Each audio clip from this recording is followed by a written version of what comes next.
झाली आमुची निश्चिंती नाही देखील ते मिळे भोग सुखाचे सोहळे समचरण सरोजम सांद्रणी लांबुदाभम जगननीत पाणी मंडन मंडणाणाम तरुण तुलसी माला कंदरम कंजनेत्रम सदयदबलहासं विठ्ठलं चिन्तयामि विभुं वेणुनादं चरन्तं दुरन्तं स्वयं लीलया गोपवेशं ददानं प्रवामृन्दकानन्दनं चारुहासं परब्रह्मलिङ्गं भजे पाण्डुरङ्गं पंढरीच्या देवराया पंढरीच्या देवराया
ओम नमो ज्ञानेश्वरा करुणाकरा दयाळा तुमचा अनुग्रह लादलो पावन झालो चराचरी लोकाभिरामं रणरंगधीरं राजीव नेत्रं रघुशनाथं कारुण्यरूपं करुणाकरन्तं श्रीरामचन्द्रं शरणं प्रपद्ये मनोजवं मारुततुल्यवेगं जितेन्द्रियं बुद्धिमतां वरिष्ठं वातात्मजं वानरायुक्तमुख्यं श्रीरामदूतं शरणं प्रपद्ये आता हृदये आपुले चौपाळूनी या भली भरी वैसवू पाऊले श्री गुरूंचे ते नमस्कारुनी आता निवृत्तीनाथाचे चरणी शरण एका जनार्दनी शिवअवतार धरून केले त्रैलोक्य पावन कैलास राना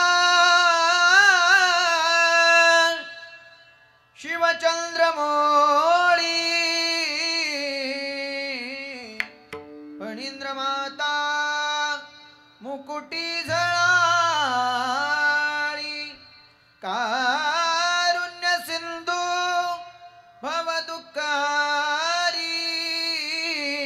भवदुःखारी तुझ वीन शंभो मज कोण तारी जया पूजिले आदरे पांडुरंगे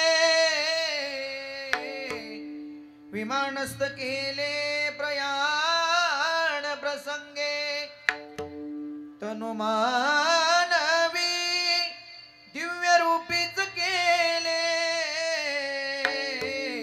न त्यागिती दिव्य लोकाच नेले सेवे लागी सेवक झालो तुमच्या लागलो निज चरणा आहो स्वामी तुकया देवा यावरी न करवा वेरु शरदिंदु समाकारे परब्रह्म स्वरूपिणी वासरा पीठिनले सरस्वती नमोस्तुते रायगडी मंदिरी वसे माझा राया चरणासी अर्पितो अजन्मही काया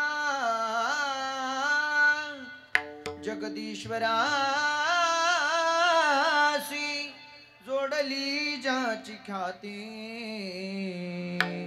प्रथम तुम्हा वंदितो राजा शिवछत्रपती विठाला विठाला विठाला विठाला विठाला तुझी संगती झाली आमुचे निश्चिंती नाही देखील ते मिळे भोग सुखाचे सोहळे प्रस्तुत प्राप्त स्थळी महान भगवत भक्त इंद्राणीच्या काठावर उठलेले भक्तीचं वादळ मानवतेचा महानंदादीप या भागवत संप्रदायाच्या विशाल वटवृक्षाला लागलेले एक गोंडचं फळ आणि प्रगल्भ बुद्धिवंतांच्या बुद्धीलाही न वळगलेलं कोड असे असणारे श्रीमंत श्री भगवान श्री तुकोबराया यांचा 4 चरणाचा काला या प्रकरणातील अभंगाच्या सेवेकरता घेतलेला आहे विठाला विठाला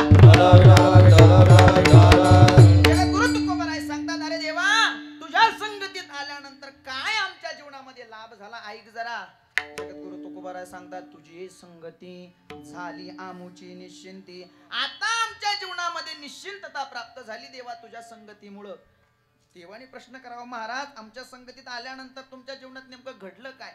जगद्गुरु तुकोबाराय सांगतात देवा अरे आमच्या जीवनामध्ये जे आम्ही पाहिलं सुद्धा नव्हतं ते इथं आम्हाला अनुभवायला मिळालं.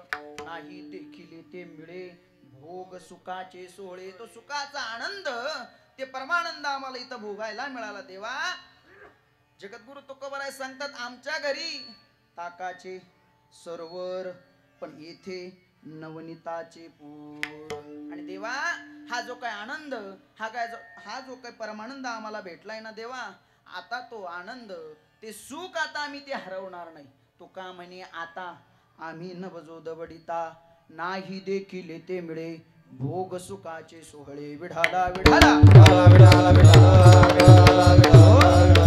सेवेला सुरुवात करण्यापूर्वी अल्पसा पेराडीचा म्हणजे तो असा आपण सर्व या ठिकाणी कशाच्या निमित्ताने जमलेलो आहोत हे सगळ्यांना माहीत जरी असलं ज्ञात जरी असलं तरी वक्त्याचं प्रधान कर्तव्य न्यायाप्रमाणे श्री क्षेत्र दरोडी गारगेमळा या पुण्य पावन भूमीमध्ये श्री चारंगेश्वर भगवंताच्या या पवित्र प्रांगणामध्ये गेल्या 31 वर्षापासून चालत असलेला हा नामयज्ञ आणि हे 31वे वर्ष आणि या 31व्या वर्षातील ही आजची काल्याची कीर्तन सेवा प्रसादाची सेवा माझं सारख्या अज्ञान बालकाच्या वाट्याला आली. मी माझं परम भाग्य समजतो कारण या जागृत अशा देवस्थानाच्या प्रांगणामध्ये या चारंगेश्वराच्या दरबारामध्ये मला सेवा करण्याचं भाग्य लाभलं हे खऱ्या अर्थानं मी माझं परम भाग्य समजतो.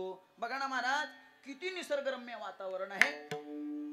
डोंगर आहे दरी आहे मोठमोठाली झाडी आहेत.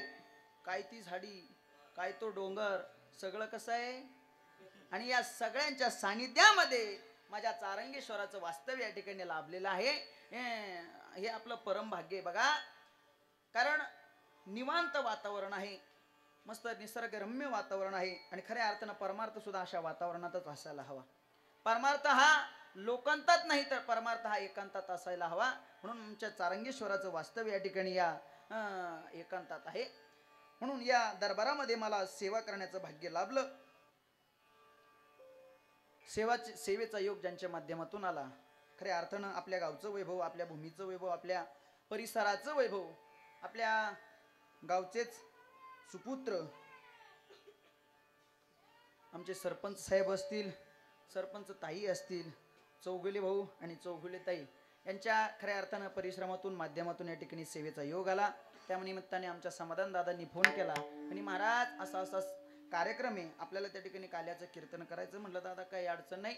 आमचे सरपंच साहेब आहेत बघा त्यांच्याकडे पाहिलं का प्रसन्न वाटतं. अगदी हसरा चेहरा तोंडावर बारा नाही काही नाही मस्त हसतात. तिकडे बॅनरवर हसतात आणि इथं समोर बसले तरी हसतात. वा त्यांच्याकरता एकदा जोरदार टाळी वाजव. वा खूप गोड त्यांचा स्वभाव आहे. चला केलं तितकं वर्णन कमीच आहे म्हणून मला काही सरपंच साहेब जास्त वर्णन जमत नाही. आपल्याला वरण भात खायचा वर्णन करायचं जास्त जमत नाही म्हणून त्यांना वंदन करतो प्रणाम करतो. खऱ्या अर्थानं मला पहिल्यांदा या दरोडी गावामध्ये ज्यांनी आणलं असे असणारे आमचे संतोष नाना आम्ही त्यांना प्रेमाने नानाच म्हणतो. कारण आमचे चेतन दादा आणि आम्ही सोबत आळंदीला राहिलो होतो ते नाना म्हणायचे म्हणून आम्ही सुद्धा त्यांना नानाच म्हणतो. असे आमचे नानाश्री या ठिकाणी उपस्थित आहे. त्यांनाही वंदन करतो प्रणाम करतो. अगदी पुत्रवत प्रेम करणारे आमचे नाना उपस्थित आहे. त्यांना वंदन आहे प्रणाम आहे. संपूर्ण ही गावातील परिसरातील आलेली भाविक भक्त सगळ्यांना वंदन करतो प्रणाम करतो. आणि कीर्तन म्हटलं की एकट्याचा खेळ नसतो. लावणी मृदंग श्रुती टाळ घोष सेव रस आवडीने मृदंगावरती सुंदरशी साथ करण्याकरता आपल्या पारनेर तालुक्याचं वैभव आपल्या नगर जिल्ह्याचं वैभव मृदंग शौर्य हरिभक्तीपरायण आमचे जीवलग मित्र समाधान दादा कनेरकर या ठिकाणी उपस्थिती. आपण जोरदार टाळी वाजवा जोरात. खऱ्या अर्थानं त्यांच्या हातात परमेश्वरानं जादू दिलेले आहेत. खूप गोड मृदंग त्यांच्या हातातून वाजतो. त्यांनाही वंदन करतो प्रणाम करतो.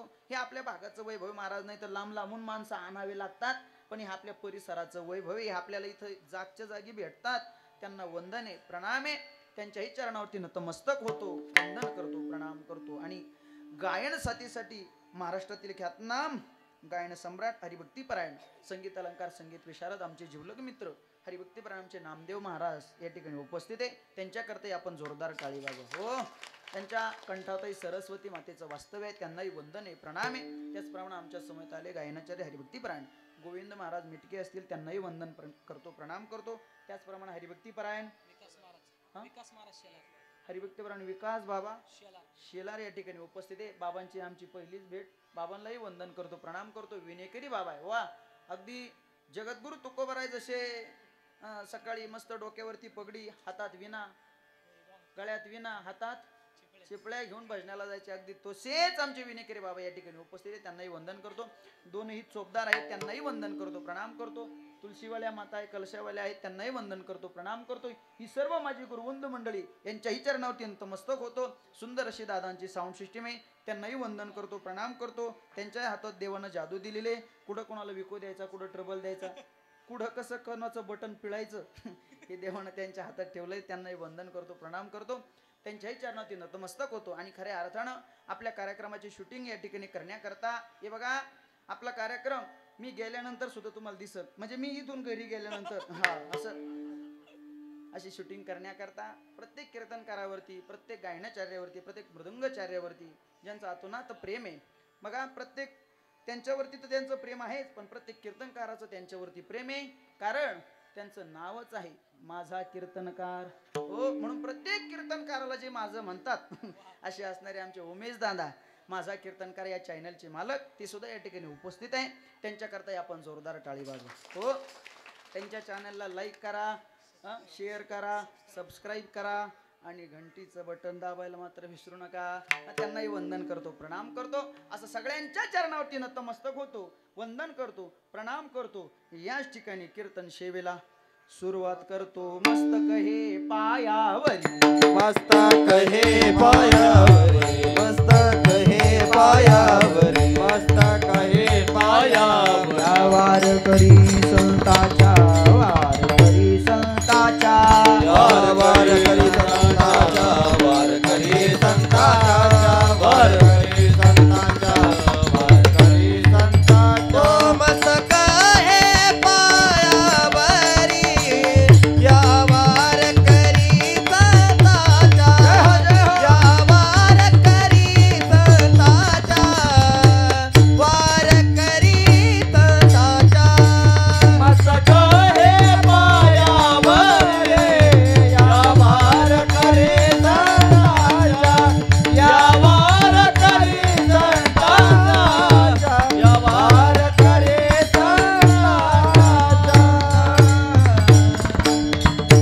चला, सेवेकरता घेतलेला भंग जगद्गुरु तुकोबाराय यांचा आहे. आणि खऱ्या अर्थानं आजच्या दिवशी काही नियमात कीर्तन करावं लागतं. बघा, सप्ताह आपण 15 दिवसाचा केला, सप्ताह महिन्याचा केला, सप्ताह वर्षाचा केला, सप्ताह आपण 2 दिवसाचा केला, पण खऱ्या अर्थानं पहिल्या दिवशी कीर्तनकारानं कोणता अभंग घ्यावा, जागराच्या दिवशी कोणता घ्यावा आणि काल्याच्या दिवशी कोणता अभंग घ्यावा, ही काही अलिखित नियम मोठ्या मंडळीनं घालून दिलेला आहे. त्या नियमानुसार आजचा घेतलेला अभंग काला या प्रकरणातील आहे. विठाला विठाला,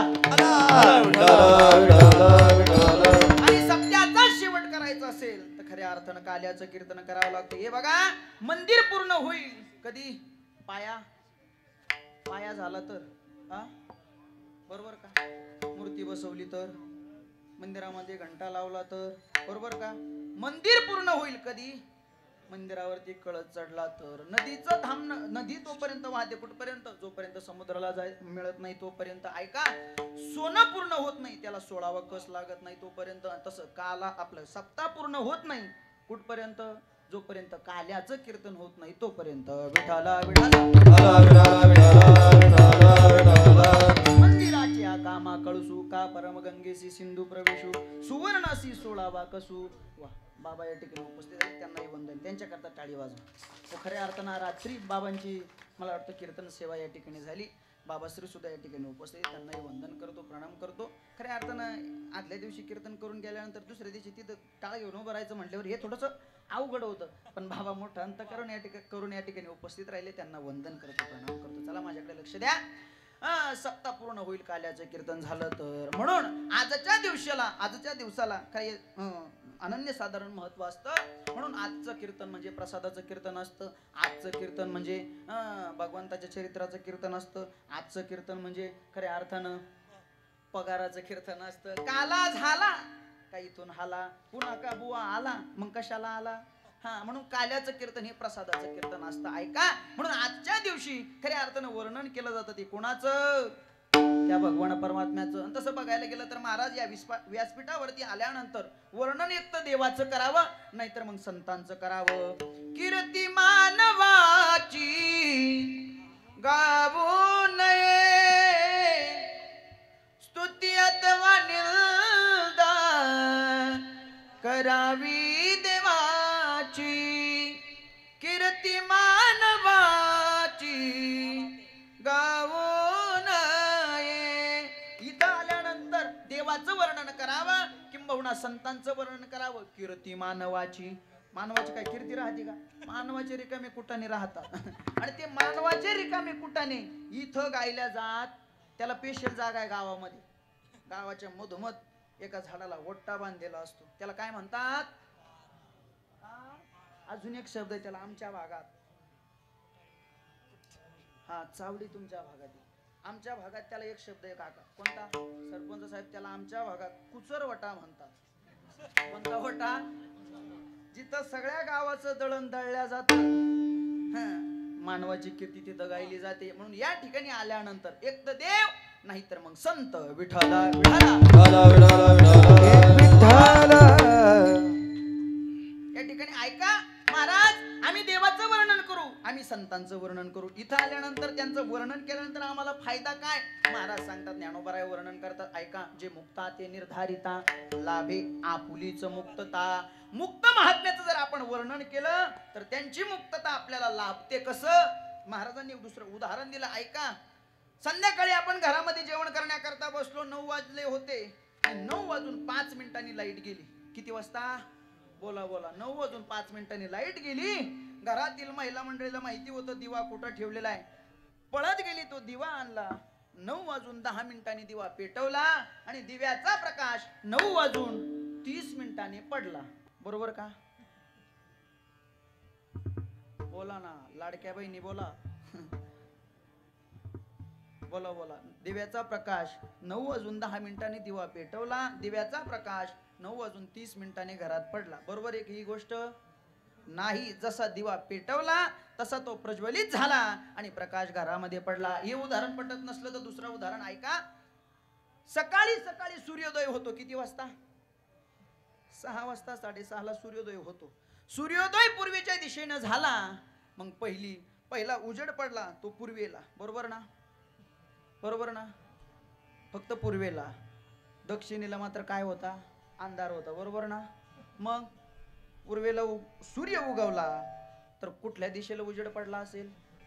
दक्षिणेला नाही, उत्तरेला नाही. तर महाराज वर्णन करतात, उजळल्या 10 दिशा गगनाली ती शोभा. उजळल्या 10 दिशा गगनाली ती शोभा. उजळल्या 10 दिशा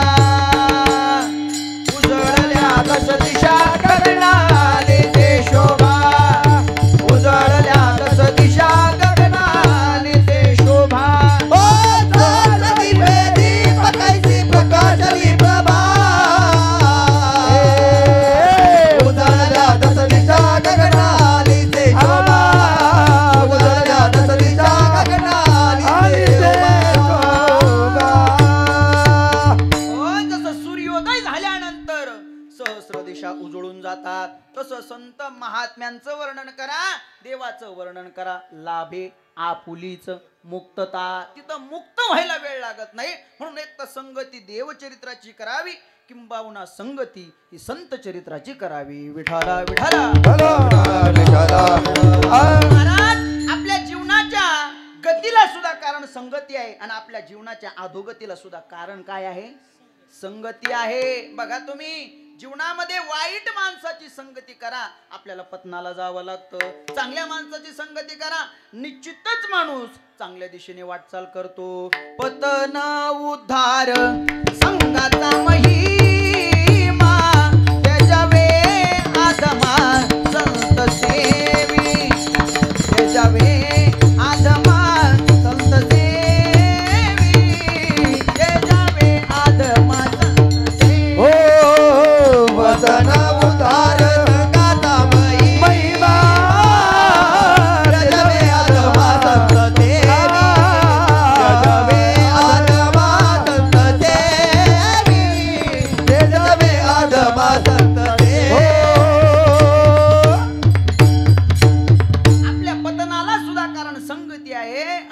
उद्धाराला सुद्धा कारण संगती आहे. अहो संगतीनं काय परिणाम होतो तुम्हाला सांगतो का, ऐका. तुम्हाला हिरा माहितीये का? हिरा, हिरा गुटका नाही, मग हिरा डायमंड माहितीये का? बोला ना, माहितीये का? पाहिलाय? मग कस काय माहिती? पण सगळ्याला माहिती हिरा माहिती महाराज. त्या हिऱ्याची परीक्षा घेतली जाते. तो हिरा खरा आणि खोटा कसा ओळखायचा? तो हिरा ऐरणीवरती ठेवावा लागतो आणि वरतून घनाने घाव घालावा लागतो. हिरा जर खोटा असेल तर तो चकनाचूर होतो आणि हिरा जर खरा असेल एक तर तो ऐरणीत जाईल, नाही तर तो घना. हिरा ठेविता ऐराणी वाचे मारिता जोगणी हा तोची पोल पावे खारा ऐरणीचा भोया हिरा ठेविता ऐराणी जय हो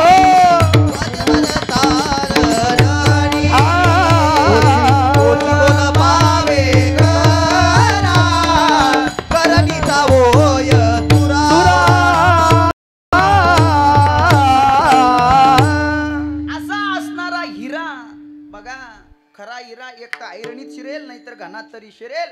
पण अशा हिऱ्याला एका श्रीमंत शेठजीनं एका मोठ्या लाकडाच्या पेटीत, त्यामध्ये स्टीलची पेटी, त्यामध्ये स्टीलचा डबा, स्टीलच्या डब्यात चांदीची डबी, चांदीच्या डब्यात एका कागदामध्ये गुंडाळून हिरा ठेवला होता.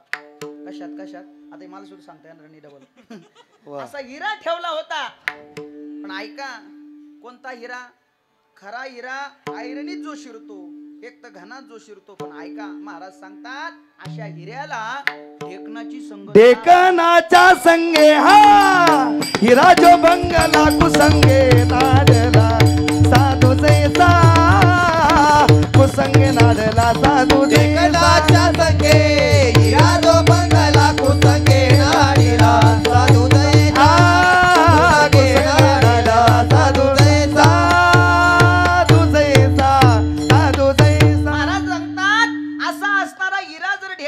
संगतीत आला तर तो हिरा तो ढेकणाच्या संगतीत आल्यानंतर भंग पावतो. कोणता हिरा? जो ऐरणीत शिरण्याची ज्याची ताकद असते, घनात शिरण्याची ज्याची ताकद असते, तो छोट्याशा ढेकणाच्या. तुम्हाला ढेकून माहितीये का? हा, हे तुम्हाला नाही कळणार. हे 70 वर्षाच्या तरुणीलाच सांगते. ढेकून आजी त्या काळात किती होते? ढेकणं होते ना. ढेकणं जर गोधडीत शिरले तर माणसाला काय झोप यावा महाराज. तेव्हा ते ढेकणं ते आपल्या लोकांना त्रास द्यायचे. कोणते ढेकणं? चला आपल्याला तिकडे जायचं नाही. असं असणाऱ्या ढेकणाच्या संगतीत जर हिरा गेला तर महाराज म्हणतात तो भंग पावेल. म्हणून जीवनामध्ये संगतीला फार महत्व आहे. आणि महाराज म्हणतात ऐका, संगत करायची असेल तर मोठ्याची करा, संगत छोट्याची करू नका. कारण मोठ्याची संगत केली ती वाढत वाढत जाते, छोट्याची केली ती घटत घटतच जाणार आहे. म्हणून महाराज ऐका, हे बघा आपल्याला चरित्र आणि अभंग सोबतच चालायचं. कारण आपलं संपायच्या वेळेत सुरू झालं. कीर्तनाची होती 10 ते 12 वेळ, 12 वाजता कीर्तन सुरू झालं. मग आता संपवायचं किती वाजता ते तुम्ही ठरवा. चला, भुका लागल्या का आपण संपून टाकू. भुका लागण्याचा प्रश्न नाही, कारण 4-4, 5-5 प्रसादाचे पेढे प्रत्येकानं खाल्ले. तर आता भुका लागण्याचं काही टेन्शन नाही. माझ्याकडे लक्ष द्या, ऐका. या पृथ्वीवरती देव कधी अवताराला येतो? ज्यावेळेस अधर्म वाढायला लागतो. अधर्म वाढायला लागल्यानंतर या ठिकाणी सृष्टी माता गायीचं रूप घेऊन ब्रह्मदेवापाशी गेली. वत्सरूपी पृथ्वी ब्रह्म्यापाशी गेली. ब्रह्मदेवापाशी गेल्यानंतर ब्रह्मदेवाला सांगितलं, देवा माझ्या उदरामध्ये अधर्म वाढायला लागलाय, देवा तुम्हाला अवतार घ्यावा लागेल. ब्रह्मदेव म्हणाले, आई हे करा माझ्याकडे नाही. मग चला क्षीरसागरात. ब्रह्मदेवाला घेऊन पृथ्वी माता क्षीरसागरात गेली. क्षीरसागरात गेल्यानंतर देवाला गारानं सांगितलं, देवा अहो अधर्म वाढायला लागलेला आहे, मला आता या धर्माचा बोजा सहन होत नाही, देवा तुम्हाला अवतार घ्यावा लागेल. देवाने सांगितलं अवतार घेऊ. शेषाला सांगितलं, शेषा चल म्हटले आपल्याला अवतार घ्यायचा आहे. शेष भगवंताने सांगितलं म्हणे, देवा मागच्या जन्मात अवतार घेतला तर घेणं देणंच कुठं झालं म्हणे. वनवास तुला होता आणि तुझ्या बायकोला होता, माझं काहीच काम नव्हतं. घेणं नाही देणं नाही. किती वर्ष वनवास भोगावा लागला. हा बरं, भोगला तर भोगला. तू तुझी बायको संग घेऊन गेला आणि माझी कुठं राहिली? घरीच राहिली. मी काय अवतार घेणार? तू जसं सांगितलं तसं मला वागावं लागलं. देव म्हणे, शेषा ऐक, त्या काळात मी मोठा होतो तू लहान होता म्हणून तुला माझी आज्ञा पाळावी लागली. आता थोडस आपण उलट करू. काय? आता मी लहान होतो आणि तू मोठा होय. आता तो वडील होई बा सर्वता पाळीन मी आज्ञा तुझी वारे पाळीन मी आज्ञा तुझी वारे. आता तू वडील होई बा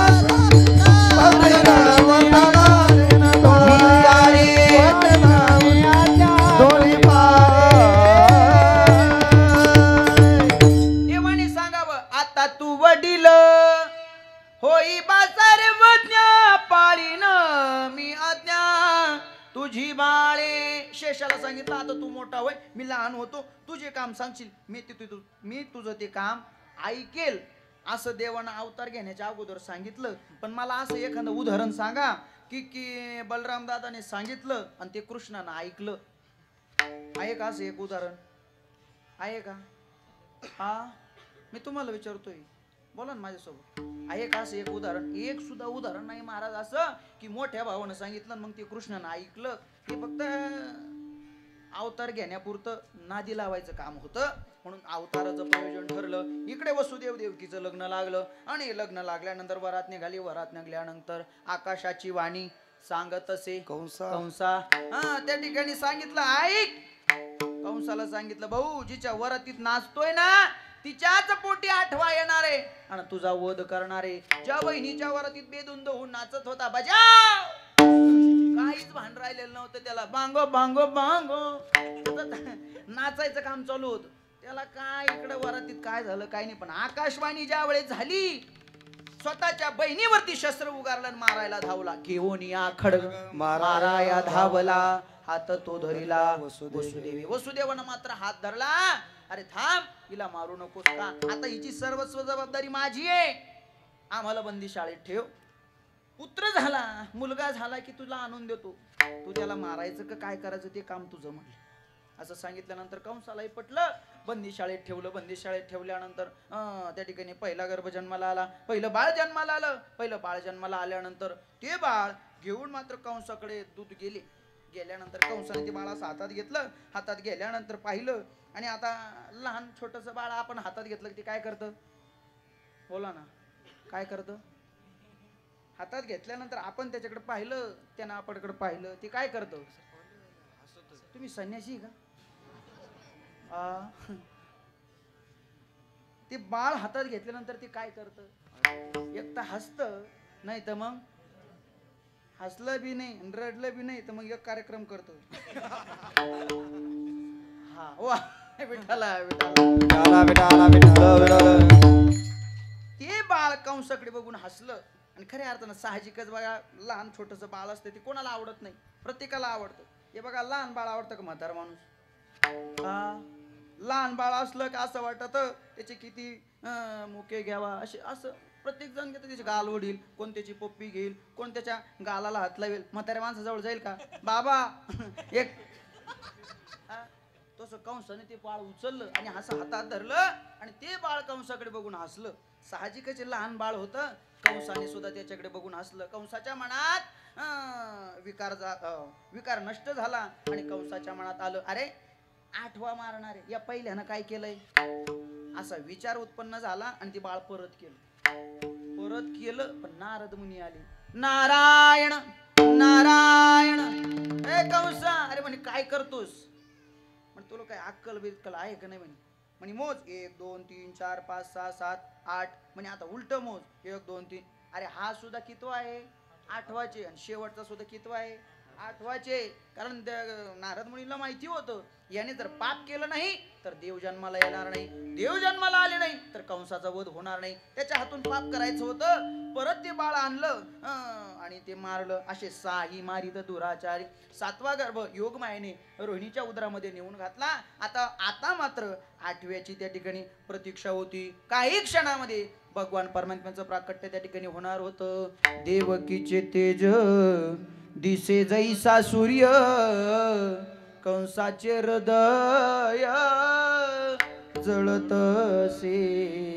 देवकी मातेचं तेज आता सूर्यासारखं दिसायला लागलं तर ते कंसाचं हृदय जळायला लागलं. आता मात्र काही मिनिटामध्ये काही क्षणामध्ये भगवान परमात्म्याचं आगमन होणार होतं. तसं कारागृहात मध्ये जसं आगमन झालं तसंच आगमन आपल्याला याचा रंगेश्वराच्या दरबारामध्ये करायचंय. मोठ्या प्रेमाने सगळ्यांनी टाळी वाजवायची आणि भगवान परमात्म्याचं आगमन करायचंय. आगतं कृष्णा सुस्वागतं कृष्णा स्वागतम कृष्णा सुस्वागतम कृष्णा. टाळी वाजवा, टाळी.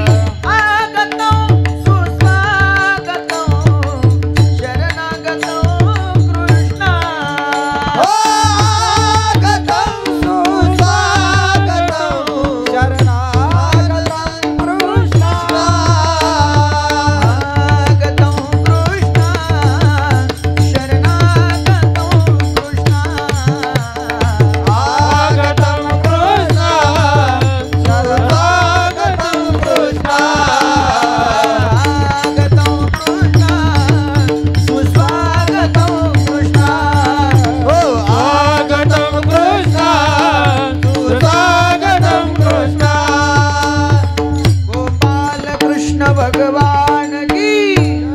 त्या ठिकाणी कारागृहामध्ये भगवान परमात्म्याचं आगमन झालं. पण आगमन झालं 2 महिन्याचं नाही, 3 महिन्याचं नाही, 1 वर्षाचं नाही, 2 वर्षाचं नाही, मग किती 8 वर्षाची मूर्ती त्या ठिकाणी उभी राहिली.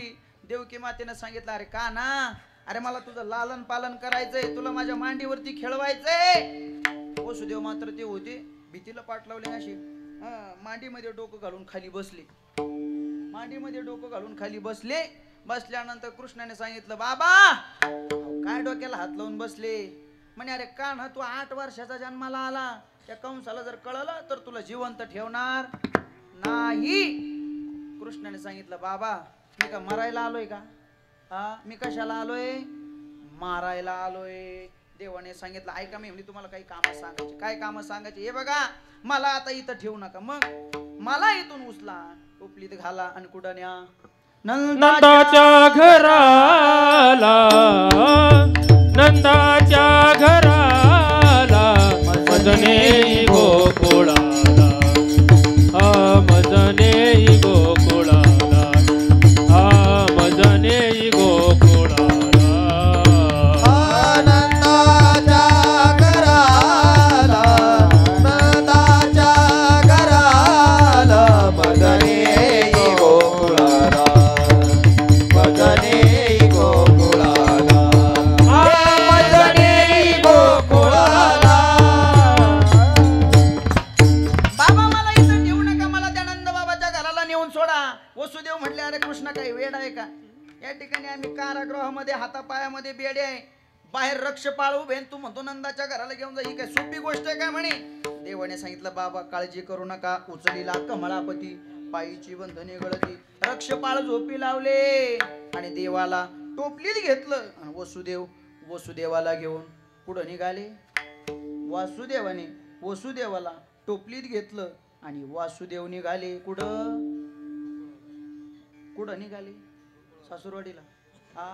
मग गोकुळामध्ये निघाले. पण गोकुळामध्ये निघाल्यानंतर ऐका, यमुना माता त्या ठिकाणी दोन्ही तड्या भरून वाहत होती. पाऊस चालू होता, पूर चालला आचाट. बघा नाका तोंडात पाणी जायला लागलं वसुदेवाच्या. मात्र वसुदेवाच्या नाका तोंडात पाणी जायला लागलं. मग मात्र देवाला दया आली. देवानं हळूच पाय काढला आणि यमुनेला दर्शन दिलं. यमुना माता दुभंगल्यानंतर वसुदेवाने मात्र त्या ठिकाणी गोकुळामध्ये प्रवेश केला. गोकुळामध्ये प्रवेश केल्यानंतर माया उपजली तेथे, ठेवी मज आणि येथे. त्या ठिकाणी भगवान परमात्म्याला गोकुळामध्ये ठेवलं, मायेला उचललं आणि टोपलीत घेऊन मथुरेत आले. मथुरेत आल्यानंतर मात्र रडे माया, करी आकांत नामा म्हणे, उठती दूत. माया रडायला लागली, माया आकांत करायला लागली. तीच खऱ्या अर्थानं मग कंसाला बातमी कळाली, 8वा जन्माला आला, 8वा जन्माला आला. अरे पण तो 8वा नव्हता, 8वी होती. त्या कंसाला काय घ्या ना, तो पिऊन पडलेला होता निवांत. त्याला काय माहिती नाही 8वा आला का 8वी आली. दूत पळत गेले, त्या कंसाला सांगितलं म्हणे 8वा जन्माला आला. कंसाने काहीच विचार केला नाही. त्या मायेला असं हातात धरलं, गर गर गर गर फिरून आपटणार. तेवढ्यात ती माया लुप्त झाली आणि त्या मायेने सांगितलं, अरे कंसा मला काय मारतोस? तुझ लागी वादी उपजला मजादी. अरे तुला मला काय मारतोस? तुला मारणारा माझ्या अगोदर गोकुळात जन्माला आला. कौस म्हणला गोकुळात, आणि तो इथं जन्माला येणार होता. गोकुळात गेला कसा? ऐका, जिथं माया आली तिथं दुःख उत्पन्न झालं, पण जिथं भगवान परमात्मा गेले होते त्या गोकुळामध्ये आनंद उत्पन्न झाला. खऱ्या अर्थानं यशोदे माते समोर एक बाळ झोपलेलं एका दासीनं पाहिलं. ती दासी पळत पळत बाहेर आली आणि तिनं मात्र बोभाटा केला. गवळण म्हणती वो, गवळण म्हणती वो, म्हणती गवळणीला पुत्र झाला यशोदेला. गवळण म्हणती वो, म्हणती गवळणीला पुत्र झाला यशोदेला. गवळण म्हणती वो, हा टाळ. गवळण म्हणती वो, म्हणती गवळणीला पुत्र झाला यशोदेला. गवळण म्हणती वो, म्हणती गवळणीला पुत्र झाला यशोदेला. एक धावे एकी पुढे ताटी वाटी सुलट बडे. एक धावी एकी पुढे ताटी वाटी सुलट बघे. गवळण म्हणती वो, म्हणती गवळणीला पुत्र झाला यशोदेला. म्हणती वो, म्हणती गवळणीला पुत्र झाला यशोदेला. म्हणती वो, म्हणती गवळणीला पुत्र झाला यशोदेला. गवळण म्हणती वो, म्हणती गवळणीला पुत्र झाला यशोदेला. खऱ्या अर्थानं जगद्गुरु तुकोबाराय सांगतात, ऐका, देव गोकुळात जन्माला आले. जन्माला आल्यानंतर त्या गोकुळामध्ये इतका आनंद झाला, इतका आनंद झाला, इतका आनंद झाला. किती आनंद झाला महाराज? गोकुळीच्या सुखांत पार नाही. लेका बाळकृष्ण नंदा घरी, बाळकृष्ण नंदा घरी आनंदल्या नर नारी. बाळकृष्ण नंदा घरी आनंदल्या नर नारी. बाळकृष्ण नंदाघरी आनंदल्या नरनारी. बाळकृष्ण नंदाघरी आनंदल्या नरनारी.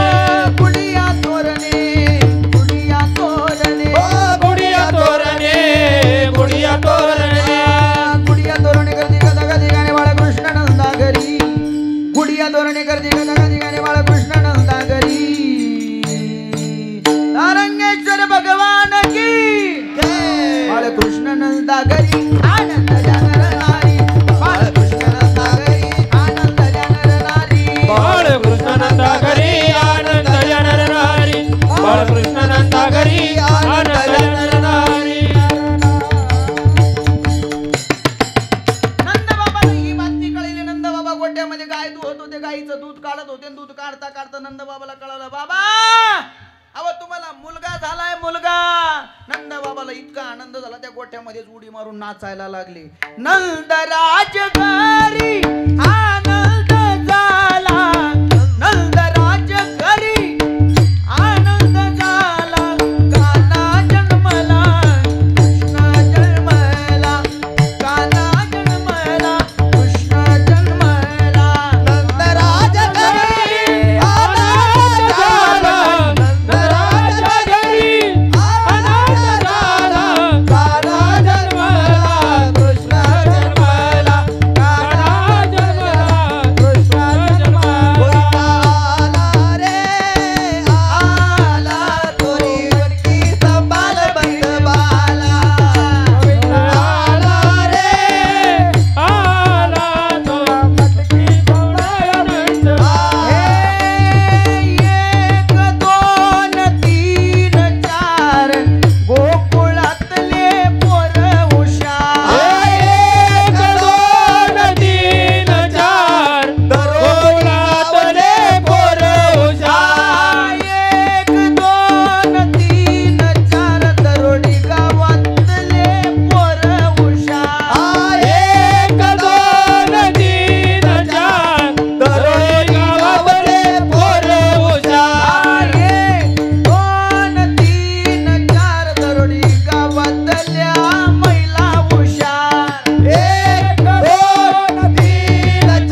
महाराज ही मंडळी आपल्याला भेटते, नाही तर सरपंच साहेब काही काही गावात अशी साथ भेटती असं वाटत, त्याच्यापेक्षा ती कोरोनी साथ बरी होती.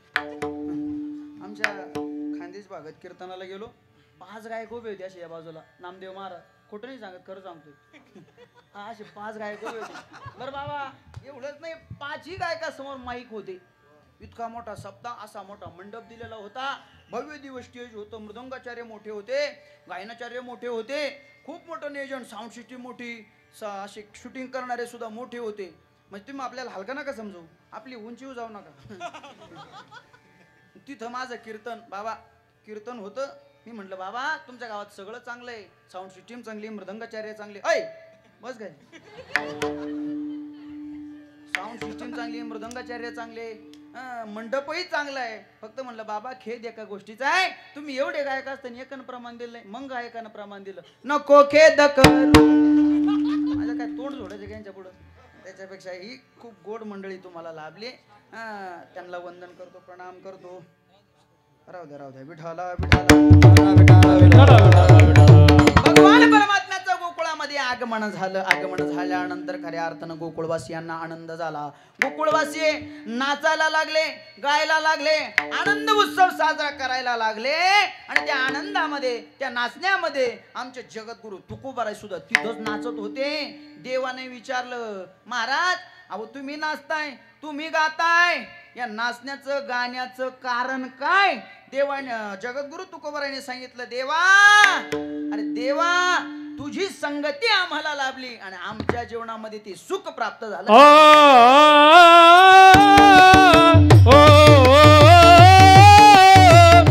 तुझी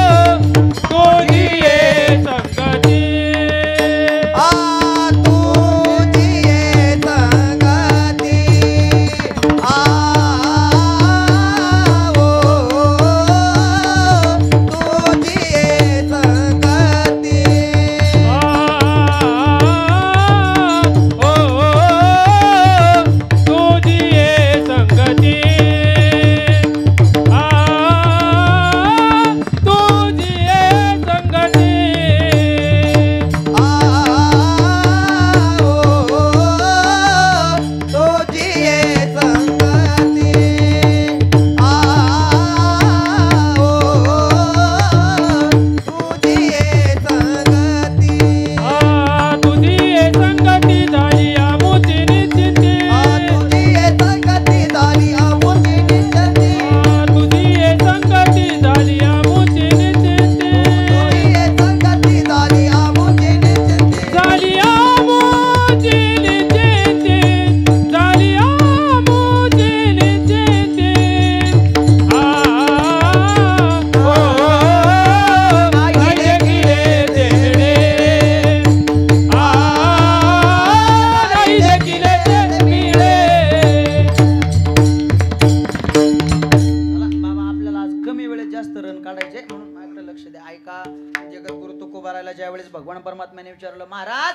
तुमच्या या आनंदाचं कारण काय? जगद्गुरु तुकोबारांनी सांगितलं, तुझी संगती देवा, तुझी संगती आम्हाला लाभली आणि झाली आमुची निश्चिंती. भगवान परमात्मा जन्माला आली. जन्माला आल्यानंतर हे बघा, बाळ जन्माला आला का पहिला कार्यक्रम असतो काय? 4-5 म्हाताऱ्या अशा एक खटीवर जातात काय करायला, पोरग पाहायला. तेव्हापासून प्रथा आहे ती. तुम्ही जातात ना, जातात, तिकून येताना यांची चर्चा ऐकली पाहिजे बाबा. शेजारची म्हातारी म्हणते, कोण गेलं काय नो? ती लगेच म्हणते, पक्क फुईवर जाऊन उलटलं. ती म्हणते, नाही ग, दिसायला तसे पण तोंडावळा मात्र बापासारखाच. अशी त्यांची चर्चा चालू राहती. या आम्ही MS 70, 75 म्हणजे 70 वर्षाच्या 75 वर्षाच्या अशा गवळणी देवाला पाहायला निघाल्या. पाहायला जात असताना अशा तशा नाही, सुंदर असा मेकअप करायच्या. सुंदर असा मेकअप करून त्या भगवान परमात्म्याला पाहायला जायच्या. आहे ना बघा, देवाकडे जात असताना चांगल्याच अवताराने गेलं पाहिजे. कारण त्या देवानं आपल्याला एवढं सुंदर बनवलंय. मग आपण दलिंदर तेव्हा म्हणून त्याच्याकडे नाही. देवाने आपल्याला जर एवढं सुंदर बनवलंय, काही काही लोक घरी पाहुणे आले तरी त्यांच्या पुढे फाटेल कपडे घालून बसणार, जसा अख्खा दुष्काळ आपल्या बोकंडी पडेल. हे बघा, त्या देवानं आपल्याला एवढं सुंदर बनवलंय, तो देव किती सुंदर असेल. नाम तुम्हारा तारनहारा, कब तेरा दर्शन होगा। जिसकी रचना इतनी सुंदर, वो कितना सुंदर होगा, वो कितना सुंदर होगा। म्हणून देवाकडे जात असताना चांगलं म्हणूनच गेलं पाहिजे. गवळणी मेकअप करायच्या आणि देवाला पाहायला जायच्या. गवळणीने मेकअप करावा, देवाला पाहायला जावं, पहाटे उठावं, उठून त्या ठिकाणी आवरावं, सुंदर मेकअप करावा आणि देवाला पाहायला जावं. नंदबाबाच्या वाड्यामध्ये गर्दी व्हायला लागली. पहाटे 4 वाजल्यापासून गवळणी देवाला पाहायला. एक गवळण श्रीमंत घरची होती. सकाळी पहाटे 4 वाजता उठली. उठल्यानंतर मेकअप केला, सुंदर अशी साडी नेसली आणि देवाला पाहायला गेली. श्रीमंत घरची होती. मुठभर सोनं हातात घेतलं. काय मुठभर सोनं? आता काय भाव चालू आहे? हा, ₹1,00,000. बरोबर. आपल्याला काय आणायचं नाही इथं, सांगायला कुठं पैसे लागणार आहे आपल्याला. मुठभर सोनं हातात घेतलं, देवाला पाहायला गेली. देवाला पाहायला गेल्यानंतर आतमध्ये शिरली. देवाला पाहिलं. देवाला पाहून बाहेर आली. बाहेर आली तर बाहेर दारात गवळण उभीच होती. तिने आडवलं आणि त्याला विचारलं, अगं बाई सकाळी किती वाजता उठली होती? काय म्हणे तुझं भाग्य? अगं तुझा पहिला नंबर लागला देवाला पाहायला. ती गवळण म्हणे मी देवाला पाहिलं. कसा दिसला तो? ती गवळण म्हणते ऐका, पाहिला पाहिला पाहिला नंदाचा नंदन, पाहिला नंदाचा नंदन, हे पाहिला नंदाचा नंदन, पाहिला नंदाचा नंदन, पाहिला नंदाचा नंदन, पाहिला नंदाचा नंदन. तेने वेली मन, तेने मन, पाहिला पाहिला पाहिला पाहिला पाहिला नंदाचा नंदन, पाहिला नंदाचा नंदन, पाहिला नंदाचा नंदन. अशा एक एक गवळणी देवाला पाहायला जायला लागल्या. दुसरी गवळण आतमध्ये गेली. आतमध्ये जाऊन देवाला पाहिलं. देवाला पाहून बाहेर आली. बाहेर आल्यानंतर बाहेर असलेल्या गवळणीने विचारलं, अगं बाई तू गेली, तुला कसा दिसला? त्या गवळणीने सांगायला सुरुवात केली, बाई मला असा दिसला, बाई मला असा दिसला. कसा दिसला? सावळा देखिला नंदाचा, सावळा देखिला नंदाचा, सावळा देखिला नंदाचा, सावळा देखिला नंदाचा. तेने आनंदाचा पूर आला, आनंदाचा पूर आला, तेने आनंदाचा पूर आला, तेने आनंदाचा पूर आला. सावळा देखिला नंदाचा, सावळा देखिला नंदाचा, सावळा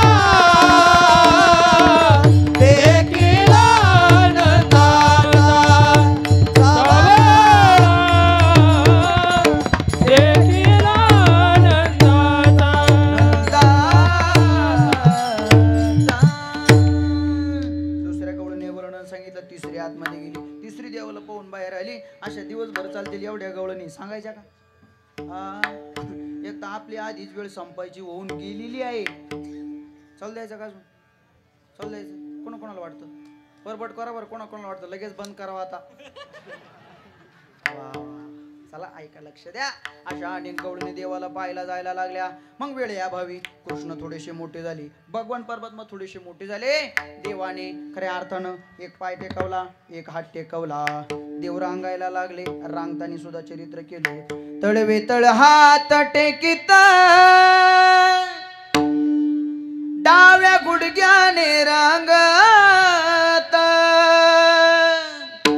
हे रंगणी रंगणी रंगणी रंगनाथ ओम्या देखील आसय. रंगणी रंगनाथ ओम्या देखील आसय. हो रंगणी रंगनाथ ओम्या देखील आसय. रंगणी रंगनाथ ओम्या देखील आसय. हो तळवे तळ हात टेकित हात टेकित डाव्या गुडघ्याने रांगत. डाव्या गुडघ्याने रांगत. तळवे तळ हात टेकित तळवे तळ हात टेकित डाव्या गुडघ्याने रांगत. रंगणी रंगणी रंगणी रंगणी रंगनाथ ओम्या देखील आसय. रंगणी रंगनाथ ओम्या देखील आसय. हे रंगणी रंगनाथ ओम्या देखील आसय. रंगणी रंगनाथ ओम्या देखील आसय.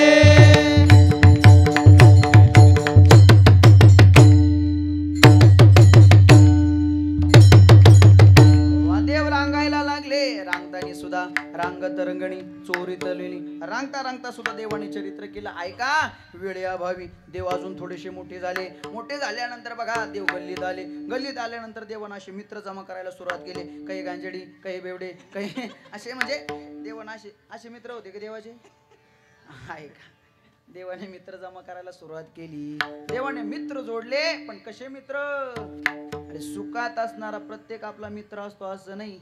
जो दुःखात सुद्धा आपल्याला साथ देतो ना तो खरा आपला मित्र असतो. ऐका खऱ्या अर्थानं हे बघा जीवनामध्ये असा एखादा मित्र असला पाहिजे. कसा? जीवनामध्ये असा एखादा मित्र असला पाहिजे आपण पुण्य केलेलं त्याला सांगू यात नवल काय, आपण पाप केलेलं सुद्धा त्याला सांगू शकतो ना, असा मित्र आपल्या जवळ असला पाहिजे. देवाने असे मित्र जमा केले महाराज. आणि मित्र जमा केल्यानंतर देवाने सांगितलं का रे म्हणले तुमच्या तब्येतीला काय झालं? घरी एवढ्या गायी असताना दही दूध तूप लोणी खायचं तर तुमच्या तब्येतीला काय झालं? देवाला सांगितलं गोपाळांनी. म्हणे का ना? अरे आमच्या घरी नुसतं ते दिसायला आहे पण ते आम्हाला भेटत नाही. म्हणजे कुठं जातं? मथुरेला जातं विकण्याकरता. देव म्हणे असं? म्हणे चला म्हणे आपल्याला जायचं. काय करण्याकरता? चोऱ्या करण्याकरता. चोऱ्या करणं चांगलं आहे का? बोला ना. चोऱ्या होणं चांगलं आहे का? चोरी होणं वाईट आहे. बरं मला उत्तर द्या. चोरी होणं काय आहे? वाईट आहे. बरोबर ना? चोरी होणं वाईट आहे. ऐका तुमच्या गावात चोर आले असं समजा. चोर आले. चोर आल्यानंतर तुमच्या मागचं घर चोरांनी फोडलं. त्या मागच्या घरातून चोरांनी 20,000 आणली. किती? 20,000. पुढचं घर आलं. पुढचं घर होतं माझं. पुढचं घर फोडलं माझं. 20,000 चोराचं समाधान झालं नाही. पुढचं घर माझं फोडलं. माझं घर फोडल्यानंतर ऐका माझ्या घरात त्यांना 11,000 निघाले. सकाळच्या काल्याच्या कीर्तनाचे आणून मोजून ठेवले होते. म्हणजे जाता जाता केला इशारा, बाकी काही नाही.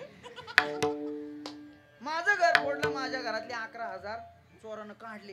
पण बाबा काय झालं? घर फोडण्याच्या नादात मला जाग आली. घर मालकाला जाग आली. चोराला कळालं घर मालक आता उठला. चोर घाई गडबडीत तिथून पळाला. पण घडलं असं मागून आणलेलं गठुडं तिथं राहिलं. तिथलं घेऊन चोर निघून गेला. आता मला उत्तर द्या माझ्या घरातून किती गेले? 11. मागून किती आणले होते त्यानं? 20. फायदा कितीचा झाला? मग अशी चोरी रोज झाली तर काही अडचण आहे का? ऐका ऐका चोरी होणं वाईट आहे, चोऱ्या करणं वाईट आहे. पण गोपाळांना सांगितलं चला म्हणे आपल्याला चोऱ्या करण्याकरता जायचंय. देवानं गवळणीच्या घरी जावं. दही दूध तूप लोणी काय खायचं ते खावं आणि तिकडे नासाडी करावी तिथून निघून यावं. अशा देवानं खोड्या सुरू केल्या.